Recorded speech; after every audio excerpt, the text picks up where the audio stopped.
sur le crime principal. Ma mère saigne abondamment. Je n'arrive pas à la relever. Il faut que je l'emmène à l'hôpital.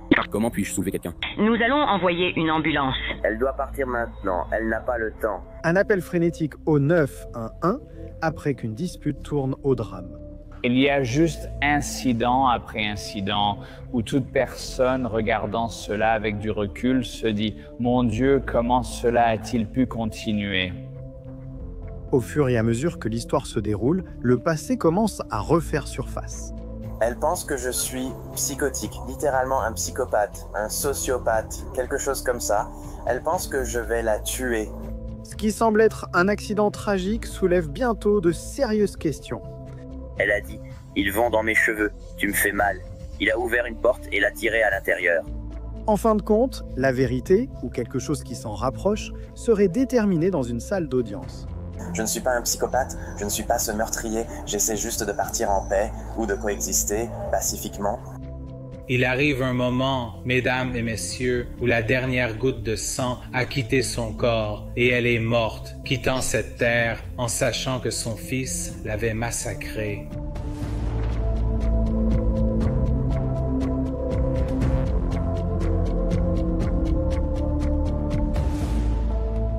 Bonjour à tous, je suis Jesse Weber et bienvenue dans Prime Crime, où nous analysons les affaires de criminels les plus fascinantes et marquantes du pays.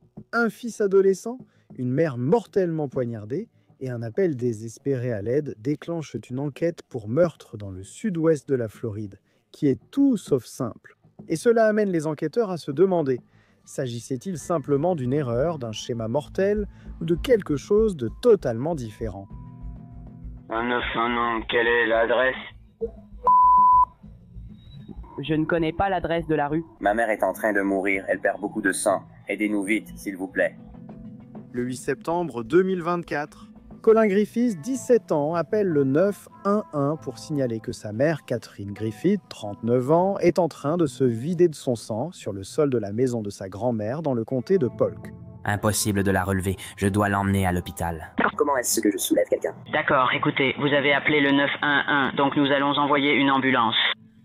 Elle n'a pas le temps, elle se vide de son sang, elle est très pâle. Elle n'a pas le temps, elle doit partir maintenant. D'où saigne-t-elle, monsieur? Elle saigne du cou, madame. Le sang gicle-t-il ou coule-t-il? Non. D'accord. C'est partout, c'est partout. Qu'est-ce qui a causé le saignement? Elle s'est battue, elle m'a attaqué avec un couteau et elle est tombée dessus. Lorsque Colin appelle le 911 pour la première fois, il dit qu'il a essentiellement été attaqué par sa mère, sauf qu'elle avait un couteau, qu'elle est tombée dessus et s'est poignardée elle-même. D'après tous les témoignages, l'appel au 911 semble montrer que Colin est réellement en détresse émotionnelle.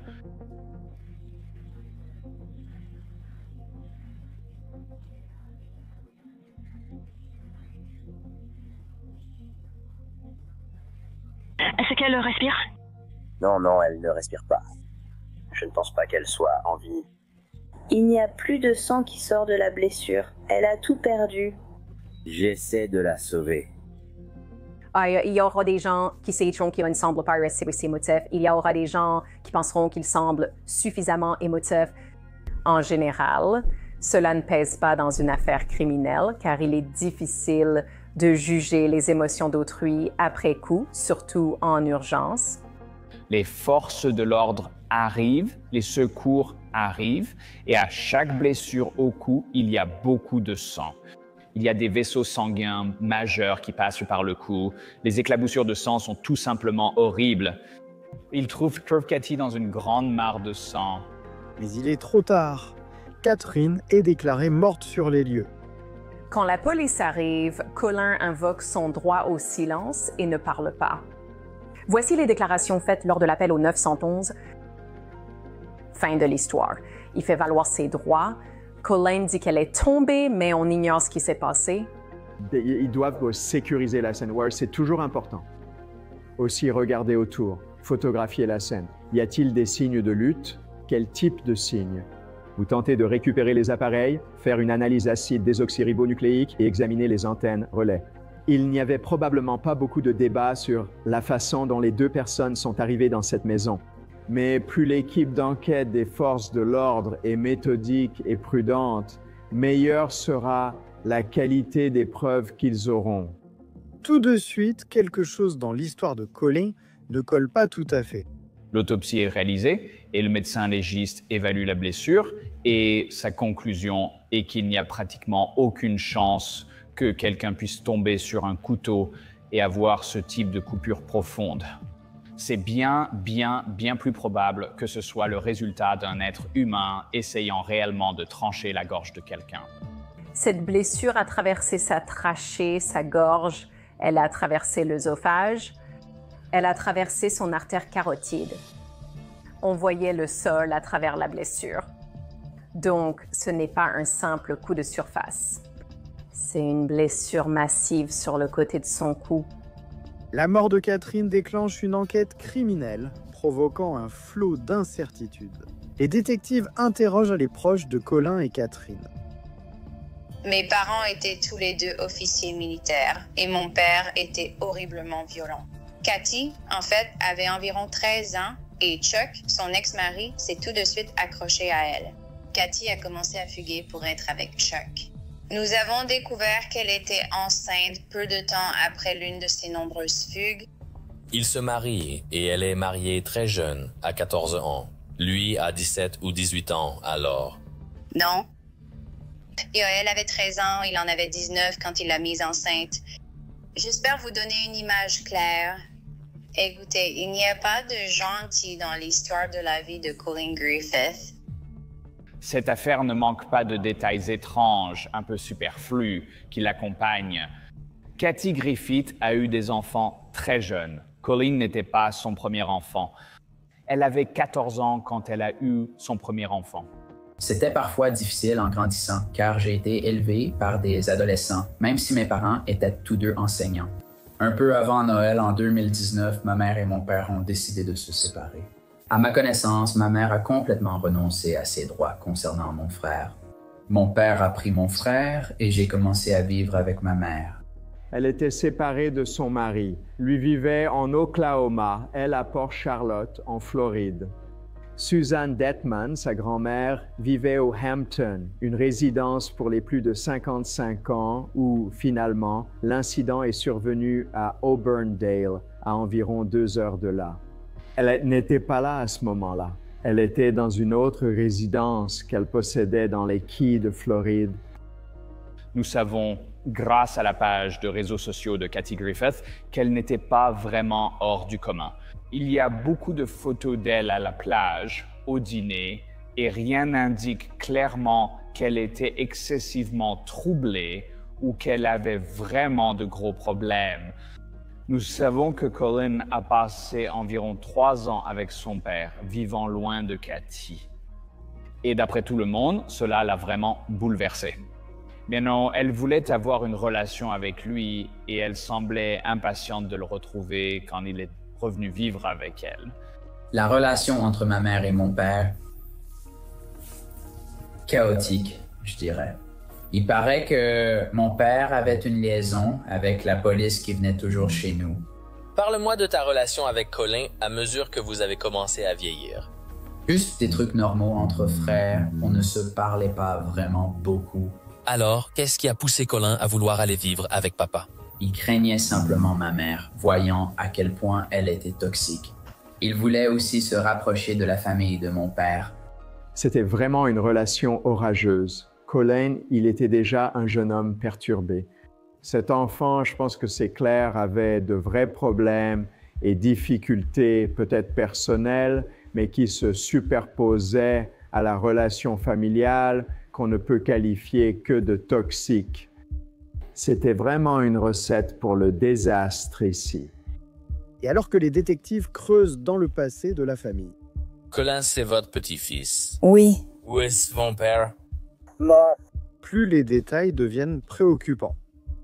Que s'est-il passé concernant la relation entre Catherine et Colin après le décès de son père? Donc Cathy l'a rejointe en Oklahoma pendant 30 jours. Lorsqu'il... Arrivé ici, tout allait bien au début.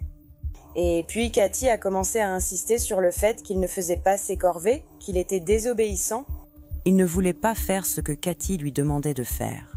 Alors il commence à avoir des problèmes s'il vient ici. Oui, à un moment donné, il a dit qu'il devenait complètement fou. Qu'est-ce qui s'est passé pour que maman doive le faire interner? Pourquoi a-t-il été soumis à la loi Baker ou envoyé dans ces établissements? Je me souviens vraiment pas. La loi Baker traite des troubles mentaux, placement forcé de 72 heures pour évaluer si une personne peut être internée contre son gré pour danger pour elle-même ou autrui. Il y a tellement de choses à analyser ici et les enquêteurs examinent maintenant toutes ces informations et essaient de comprendre comment cela a pu se produire. La relation semble aussi normale qu'on puisse s'y attendre. Une mère et son fils qui essaient de vivre malgré des ajustements difficiles jusqu'à ce que les détectives commencent à gratter la surface et découvrent un passé encore plus troublé, révélant une série d'autres incidents inquiétants avec Colin au centre. Tu penses que ta colère va bien? Oui, c'est juste que quand quelqu'un m'attaque, c'est comme ça que je réagis. Ce n'est pas ce qui s'est passé, j'y étais. Il s'est jeté sur le téléphone et la seconde d'après, elle était par terre. Non, elle m'a frappé. Elle s'est accrochée à moi. Je n'ai pas vu ça, Colin. Vraiment, je ne l'ai pas vu.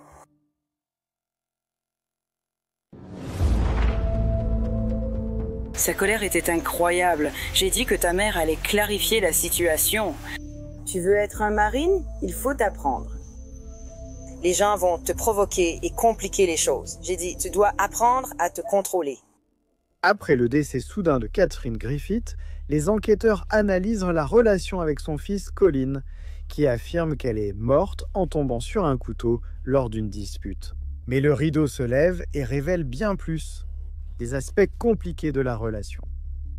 L'été 2023, c'est là qu'ils ont commencé à ne plus s'entendre. Quand on parle de problème, s'agit-il de problème mère-fils ou mère-enfant? De quel problème s'agit-il exactement? Pas de gros problèmes.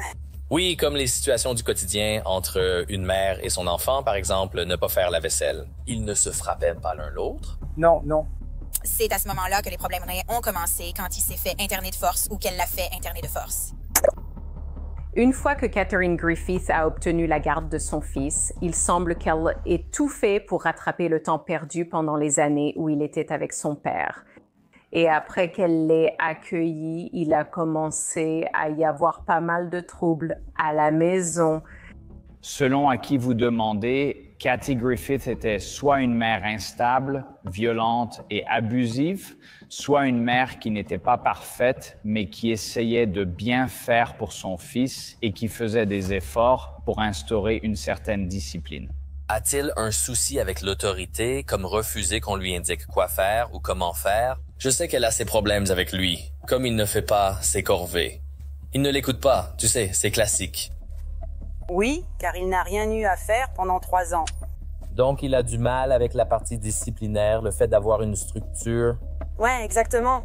Et puis quand il s'énerve ou qu'il ne veut pas suivre ses règles, comment réagit-il à cela?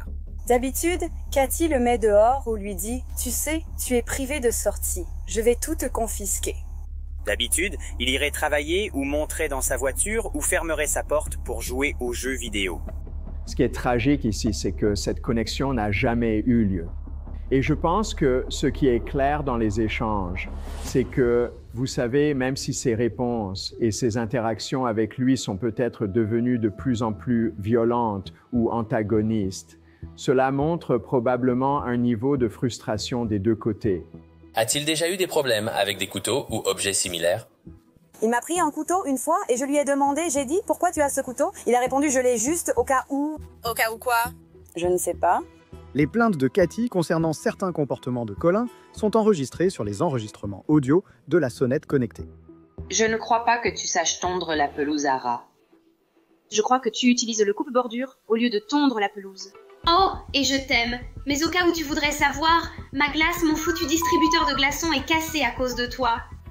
J'ai commencé à fouiller dans sa chambre. C'était un vrai bordel, complet et total. Il avait du bazar partout. Il n'est même pas allé se coucher hier soir avant 1h du matin. Je lui avais préparé le dîner que j'avais acheté. Je lui ai dit, Colin, tu sais quoi? Tu as une belle vie. Tu ne changes même pas tes draps, ni ne nettoies ta salle de bain toi-même. Tout ce que je lui demande comme tâche ménagère, il ne le fait pas et se contente de me regarder. Nous savons qu'il y a eu des périodes où Colin et Cathy s'entendaient bien. Nous savons qu'ils sont partis en croisière. Nous savons qu'elle a essayé de lui donner, vous savez, une vie normale, entre guillemets. Donc, c'est vraiment difficile de savoir exactement quelle était la dynamique au quotidien. Ils avaient clairement des disputes explosives. Je t'aime et je te le dis maintenant. Je l'ai déjà dit à Colin. J'ai dit, tu pars, tu fais ça, je coupe les ponts avec tout le monde. Je change de numéro parce que j'en ai vraiment marre de tout ça. C'est n'importe quoi. C'est du grand n'importe quoi. J'essaie de le laisser dormir, d'être une gentille maman, de tout faire. Lui, il reste avec son téléphone AT&T, cherchant quoi faire de sa vie. Il a un fonds en fiducie et un avocat, il peut gérer. Il va appeler la DCFS pour dire que je l'ai mis dehors. Très bien. Et certains enregistrements viennent du jour où Catherine est morte. Il n'essayait pas d'aller travailler hier, il est allé au cinéma. Chez toi, il passe ses journées à jouer à des jeux vidéo où il tue des gens. Salut Colin, c'est ta maman. Je t'appelle car je sais que tu as parlé à la détective Lassie. Tu expliquais la situation et que si tu ne rentres pas à la maison, tu vas être accusé de violation de ta probation. Donc je te préviens, je suis en route pour venir te chercher parce que tu n'as pas le droit d'être chez Momo et j'ai tout à fait le droit de venir te récupérer. Le déménagement de Colin chez sa mère entraîne de nombreuses rencontres entre les Griffiths et la police. Un incident en particulier est survenu près d'1 an avant la mort de Catherine, en novembre 2023, donne un aperçu de leur histoire tendue. Main sur la tête, c'est juste pour vérifier que vous n'avez pas d'armes. Je respecte que vous appeliez Rentas à l'aide. Il y a eu des périodes où ces deux-là étaient en conflit l'un avec l'autre. Cathy essayait apparemment d'instaurer un peu de discipline. Elle allait lui confisquer sa Xbox et son téléphone portable parce qu'il ne respectait pas ses règles à la maison. Donc, tu l'as mise dans une prise de tête. Non, pas une prise de tête. Donc, en gros, c'est comme quand quelqu'un t'attrape. Ce que tu fais pour t'en débarrasser, c'est que tu fais comme ça, et ensuite tu peux juste t'échapper et partir. Et le coup de genou, il intervient où? Quand elle m'a attrapé et qu'elle a commencé à s'en prendre à moi, j'ai eu un réflexe instinctif. Mon genou s'est levé et je suppose que je l'ai frappé dans le ventre. Il y a eu une sorte de tentative de Catherine pour réprimander son fils et ou essayer de le discipliner. Elle a dit qu'il a réagi en la jetant au sol et en lui donnant des coups de pied. La grand-mère en a été témoin. Il a essayé de dire que c'était de la légitime défense et elle a répondu que non, ce n'était pas de la légitime défense. Regarde comme mes jointures sont enflées. D'accord. Il m'a écrasé la main avec son pied pour prendre le téléphone. Quand est-ce que c'est arrivé? Quand il m'a attaqué, il y a environ 20 ou 30 minutes. Nous devions partir en croisière pour Thanksgiving mercredi, mais elle a dit « Tu n'iras pas ». Je vais essayer de te trouver un endroit pour une hospitalisation. Qu'est-ce qui l'a énervé? Surtout quand elle a demandé « Tu ne pars pas en croisière pour Thanksgiving ?» Oh, oui. Il s'est levé et a dit « Allons-y ». Non, après la croisière de Thanksgiving, elle a dit « Toi, Marine, jamais. Tu vas finir en prison ou tu vas devenir accro à la drogue comme ton père, à moins que tu ne changes. Tu dois changer. » Et c'est ça qui l'a fait exploser. La police demande ensuite la version de Colin. Je suis entré dans la maison avec ma grand-mère. J'ai raccroché, posé le téléphone sur la table, puis nous avons mangé. Elle s'est levée et me regardait. Elle était très contrariée que je l'ai qualifiée de psychopathe et tout ça. Elle a ajouté que je ne savais pas ce que c'était vraiment et que je finirais par l'apprendre. C'est à ce moment qu'on a commencé à se disputer. Elle m'a dit de la fermer. Je ne me suis pas tue. Elle m'a frappé au visage. Elle m'a attrapé. Je l'ai attrapé aussi. Mon genou s'est levé, je l'ai touché. On se débattait un peu jusqu'à ce que j'utilise une prise de lutte que je sais faire. C'est là que je suis sorti. Suis-je en état d'arrestation ou de détention? À ce stade, vous êtes placé en état d'arrestation pour violence domestique. Ils m'ont mis des bracelets, mais ont refusé que je les garde. Ah, c'est dommage. Après que Colin ait été accusé de violence domestique, il passe une nuit en prison. Il est libéré le lendemain, mais un deuxième appel survient quelques heures plus tard. Donc, je suis devant la maison de Colin Griffiths. Je sais que tu as été appelé hier soir. Ce matin, Joella m'a appelé. La prison l'a informé qu'il avait été libéré. Il a dit Si vous me mettez dans la voiture, c'est ce qu'il a dit au personnel de la prison. Il m'a mis dans la voiture et il va la tuer. Si vous me renvoyez dans cette maison, je vais probablement la tuer. Ses déclarations à la police quand il est essentiellement libéré de garde à vue après avoir été arrêté. Il a peur de faire quelque chose contre elle si rien ne change. C'est un élément vraiment révélateur de cette affaire. Il dit ces choses troublantes, ce que je qualifierais de cri à l'aide. Cela soulève d'abord une question. Le système a-t-il échoué, Colin? Et a également échoué, Catherine. Cela souligne aussi quelles sont les limites de ce qu'un système peut faire dans nos interactions les uns avec les autres, même entre membres de la famille. Quelle est la véritable limite de l'intrusion du système? Elle pense que je suis psychotique, littéralement un psychopathe, un sociopathe, quelque chose comme ça. Elle pense que je vais la tuer, que je veux la tuer ou que je veux la tabasser. Est-ce que tu veux? Non, monsieur. D'accord. Je ne veux blesser personne, surtout pas ma mère. Quand la prison t'a rendu à ta mère ce matin, a-t-on dit quelque chose? J'ai dit ne pas me sentir en sécurité là-bas, ni avec moi-même, ni avec elle, et ignorer ce qui allait arriver. Je ne le sais toujours pas. Par rapport à quoi? Qu'elle m'attaque ou qu'elle fasse quelque chose contre elle-même ou contre moi. D'accord. Et si c'était toi qui faisais quelque chose contre elle? Je suis constamment en mode combat ou fuite et je ne sais pas. Si je crois qu'elle fera quelque chose, même si c'est faux, je peux agir. Il ne voulait pas être dans cette situation. Il demandait aux gens de le sortir de là. Maintenant, il ne disait pas « je suis un tueur et je vais sortir pour tuer ». Ce qu'il disait, c'est que notre relation est tellement mauvaise qu'on va finir par avoir une dispute ou une confrontation qui va mal se terminer. Elle pense que je suis un homme sans émotion, narcissique, meurtrier. Il va te passer les menottes, d'accord? Les menottes, pourquoi? Oui. C'est la deuxième fois aujourd'hui. Ce n'est pas grave. Est-ce une arrestation ou une hospitalisation d'office? C'est une hospitalisation d'office. Les adjoints l'ont hospitalisé d'office, jugeant qu'il représentait un danger pour sa mère. Il a dit au personnel vouloir tuer sa mère. Il ne reste pas avec elle, parce que nous voulons le meilleur pour lui. Nous devons aussi vous protéger. Je comprends, je le protège. Il faut protéger les deux. Parce que même s'il n'a pas menacé de se faire du mal, il a menacé de faire du mal à sa mère. Et dans tous les cas, c'est ce que je sais. Je sais, il m'a frappé hier soir. Je sais. Avec tout le respect, vous ne pouviez pas les avoir ici hier soir en ayant peur, puis enregistrer 4 heures plus tard. Les enregistrements ne t'aideront pas quand ils t'étranglent. Et qu'est-ce que l'enregistrement va faire? Qu'est-ce que l'enregistrement? Ça ne te ramènera pas, tu seras morte.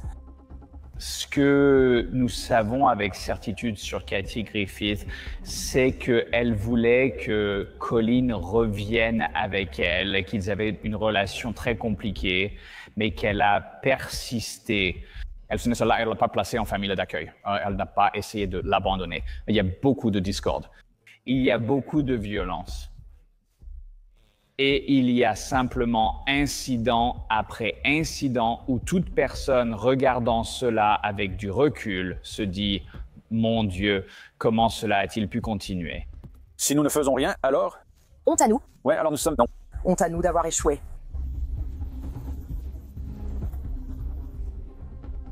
Le voile qui recouvrait le passé de Colin commence à se lever. Et c'est à ce moment-là que nous découvrons ce qui est arrivé au père de Colin. Depuis quand ton père est-il décédé? Désolé, mon frère. 7 mois. Il m'a attaqué, mon père. Et quand il l'a fait, il a essayé de me tuer avec un couteau, puis c'était en Oklahoma et il est mort. Je lui ai tiré dessus.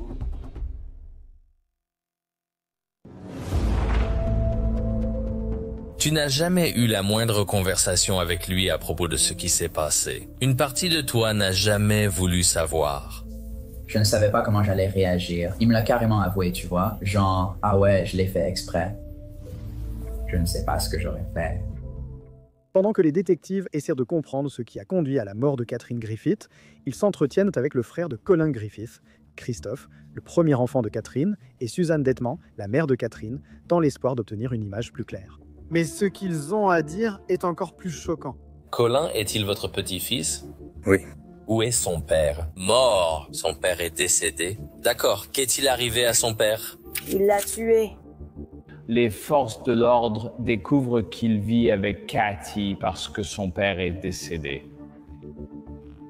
Et la raison pour laquelle son père est décédé, c'est que Colin lui a tiré dessus environ 2 ans avant la mort de sa mère. Comment cela s'est-il passé?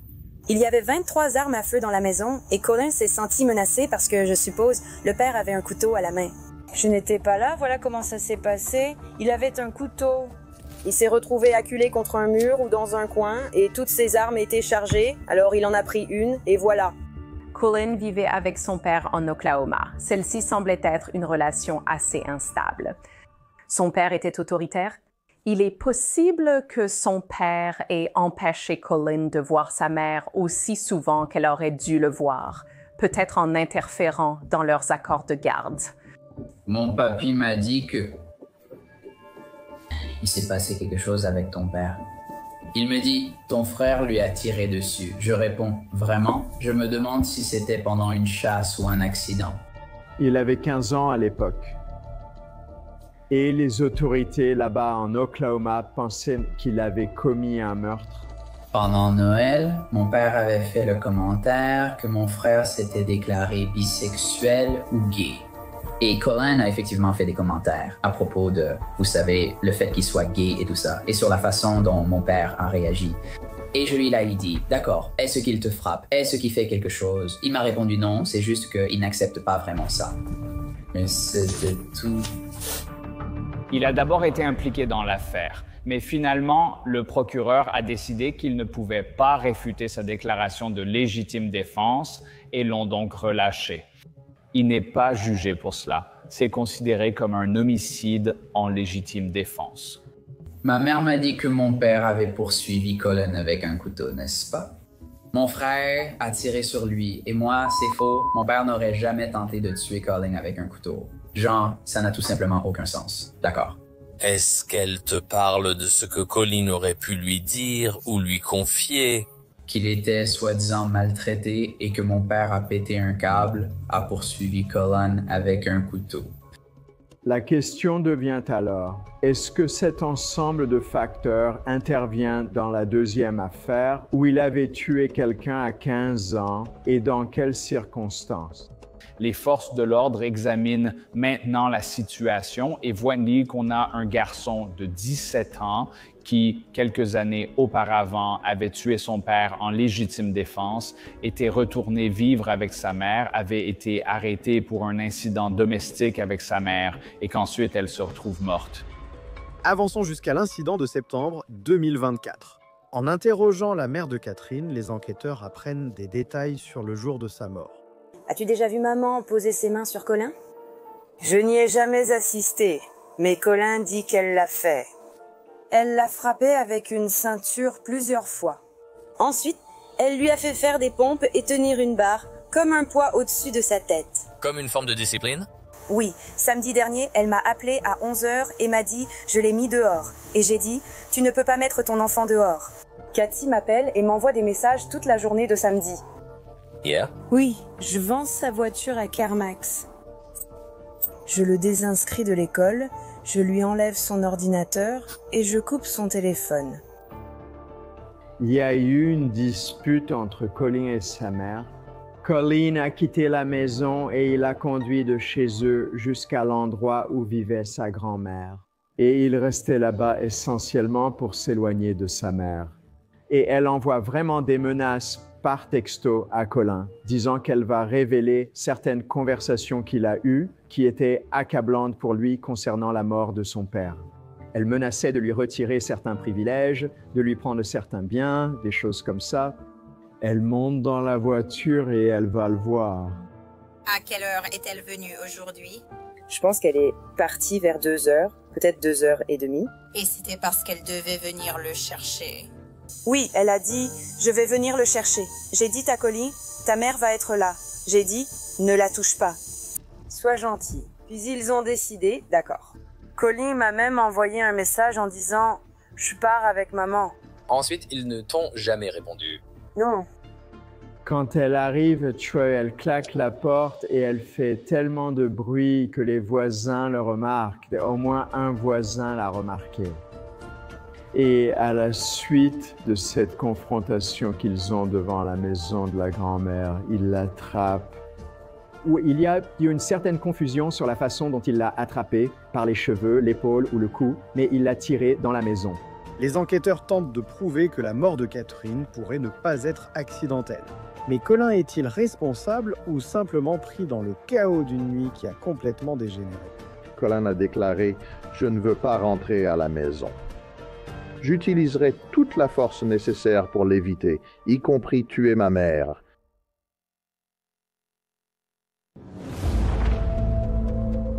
Quel genre de conversation aviez-vous pour qu'il en vienne à dire qu'il voulait tuer sa mère? Quand elle posait des limites à son comportement, il ne se contentait pas de se rebeller, il devenait violent. Les murs se referment sur Colin Griffith. Les enquêteurs affirment avoir assez de preuves pour l'inculper du meurtre de sa mère. Ils présentent l'affaire à un grand jury qui pourrait rapidement prononcer une mise en accusation. Cela doit passer devant un grand jury avec une norme différente, probablement celle de la cause probable, plus basse que le doute raisonnable. Vous avez juste besoin d'avoir une cause probable qu'un crime a été commis, que le prévenu l'a commis. Les mineurs sont souvent épargnés de l'inculpation pour meurtre au premier degré, avec toute la sévérité de la loi. Peut-être meurtre au deuxième degré, parce qu'il y a un peu de marge accordée aux personnes qui, vous savez, sont en fait des enfants.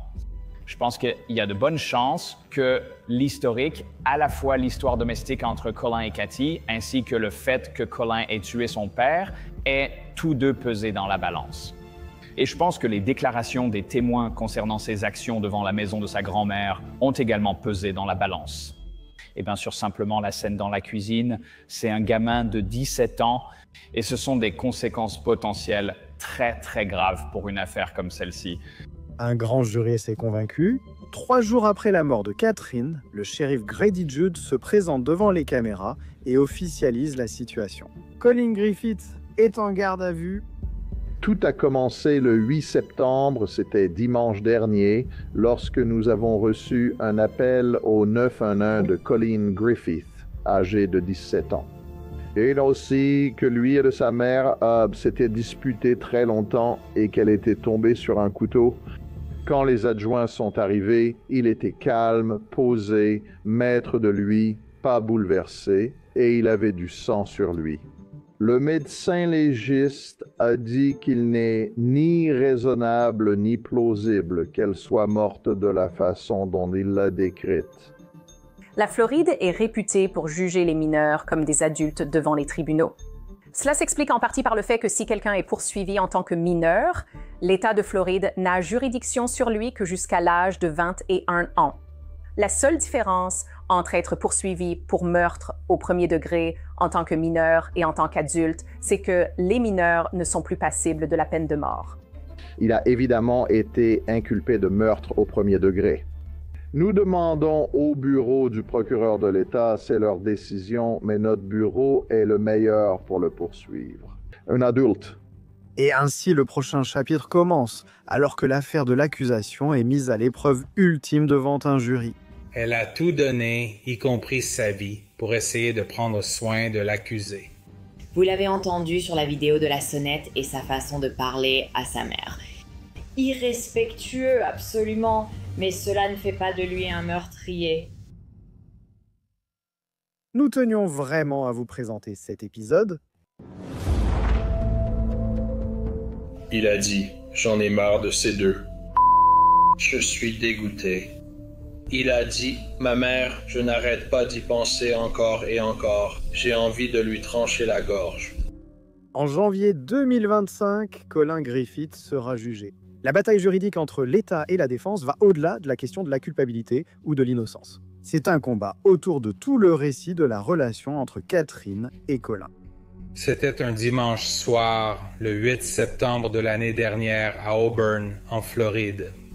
Et c'est à ce moment-là que l'accusé a violemment et sauvagement déchaîné toute sa fureur et sa haine envers sa mère sur elle.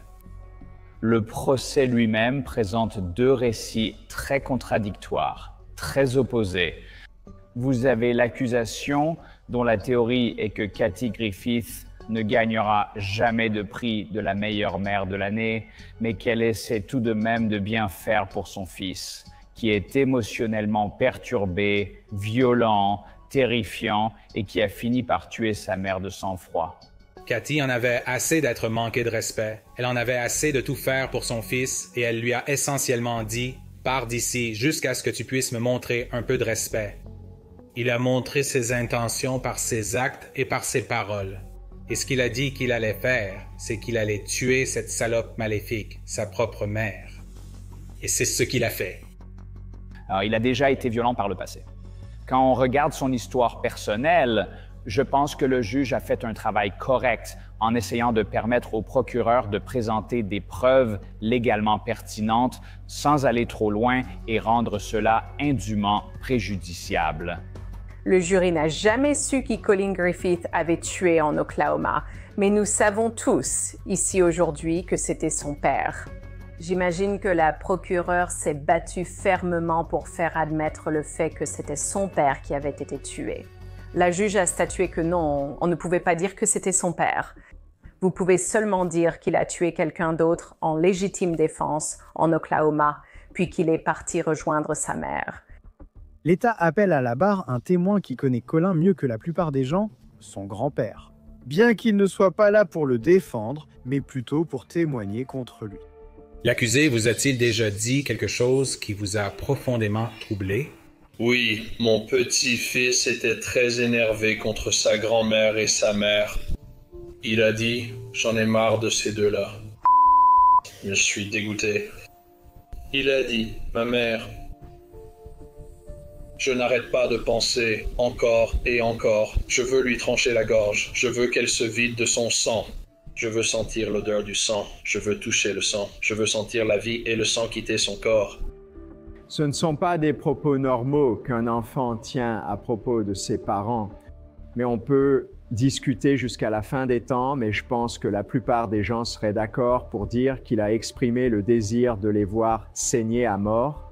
Ce n'est pas simplement être en colère et dire « vous savez, je pourrais la tuer ». C'est quelque chose de plus. Et le jury doit déterminer si cette déclaration est même vraie ou non.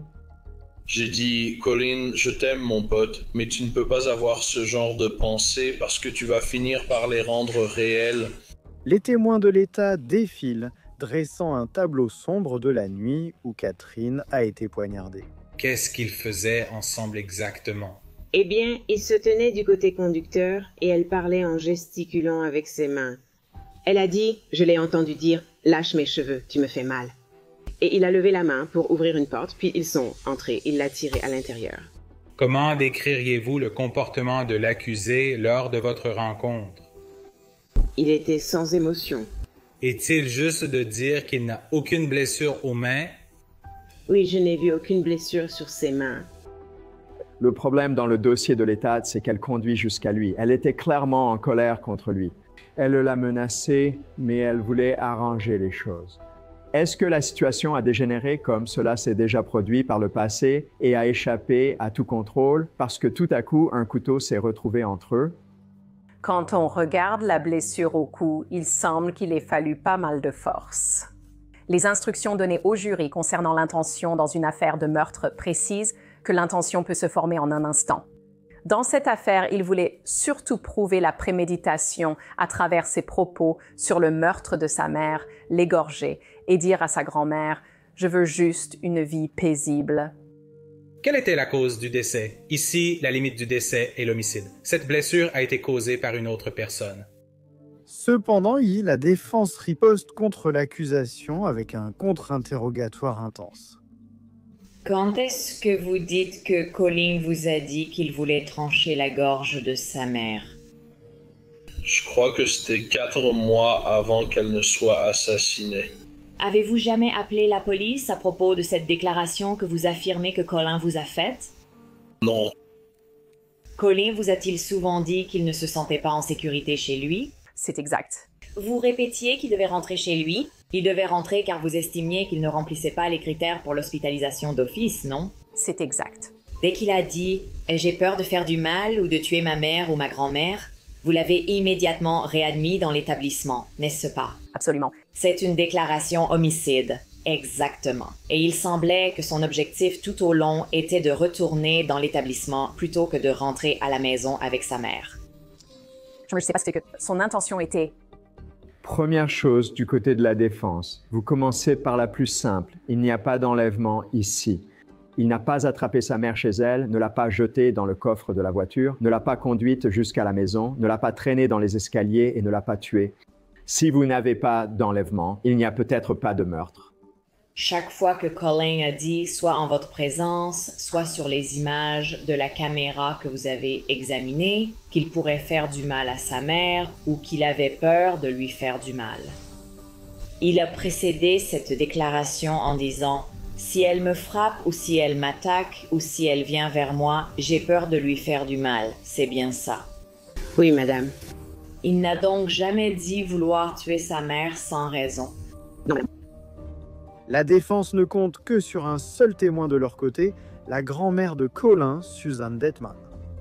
Vous souvenez-vous d'une période en janvier 2024 où Colin était avec vous pendant plusieurs semaines et où Cathy ne se souvenait pas qu'il était parti avec vous? Oui. Savez-vous ce qui arrivait à Cathy alors?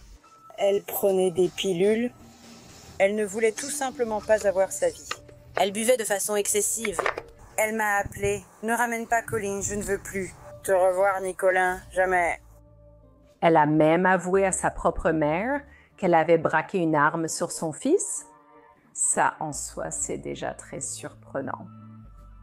Je pense que c'est quelque chose qui a vraiment résonné auprès de la population de ce comté.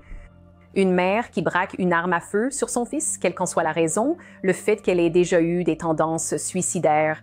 Je veux dire, la défense avait énormément de matière dans cette affaire et a mené une véritable campagne de démolition contre Catherine Griffith. Avez-vous déjà vu Cathy perdre le contrôle de son tempérament? Oui. Avez-vous déjà personnellement vu Cathy commettre un acte de violence physique envers Colin? Je sais qu'il y a eu une bagarre à la maison à Port-Charlotte et